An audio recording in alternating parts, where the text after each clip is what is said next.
La pêche à la baleine, l'héritage du gras et de nouvelles truffes comestibles. Bonjour à tous, voici votre concentré d'actualité scientifique pour ce samedi 8 septembre. La différence entre l'homme des cavernes et nous, c'est le résultat de la science. Et ce n'est pas une opinion, c'est de la science. Notre monde n'est pas si moche. Le Japon voudrait instaurer des quotas de pêche à la baleine durables pour légaliser cette pratique. Chaque année, le pays capture entre 200 et 1200 cétacés, officiellement à des fins scientifiques. Pourtant, la pêche à la baleine est interdite dans le monde entier depuis plus de 30 ans. La Commission baleinière internationale se réunira la semaine prochaine pour étudier la proposition japonaise.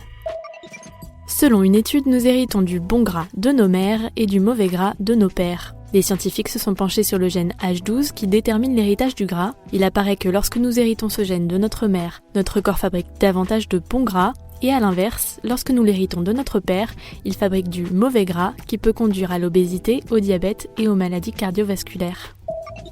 Qui de l'œuf ou de la poule est apparu en premier ? La physique quantique s'est penchée sur cette sempiternelle question et selon les chercheurs, la réponse est les deux.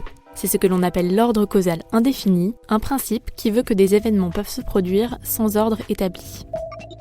Un nouveau ver parasitaire a causé des infections dans le sud de l'Europe. Il serait porteur de la bilharziose, la deuxième maladie parasitaire la plus répandue dans le monde après le paludisme. Après des analyses génétiques, les scientifiques ont montré que ce ver serait le résultat d'une reproduction entre deux espèces différentes. Super, j'adore. Alors écoute-moi bien, je vais essayer d'être clair avec toi. Ouais, génial. C'est en automne que notre activité cérébrale fonctionne le mieux. Selon une étude, le cerveau connaît un pic d'activité à l'arrivée de l'automne. En hiver, les scientifiques ont constaté que les troubles cognitifs légers apparaissaient 30% plus fréquemment. Selon eux, la lumière, la température, le niveau d'hormones et la consommation de vitamine D seraient des facteurs décisifs. Des chercheurs ont découvert 2 nouvelles espèces de truffes comestibles. Ces champignons pousseraient sur les racines des pacaniers, des arbres très répandus aux États-Unis. Bien qu'elles soient consommables, elles seraient plus petites que les truffes classiques et auraient une odeur particulièrement repoussante. Du venin d'abeille pour soigner l'eczéma. Selon une étude, le poison qui rend les piqûres d'abeilles douloureuses aurait des effets inattendus en dermatologie. En effet, l'eczéma est provoqué par la profilaggrine et cette protéine ne résisterait pas à la mélitine, qui est le principal composant actif du venin des abeilles.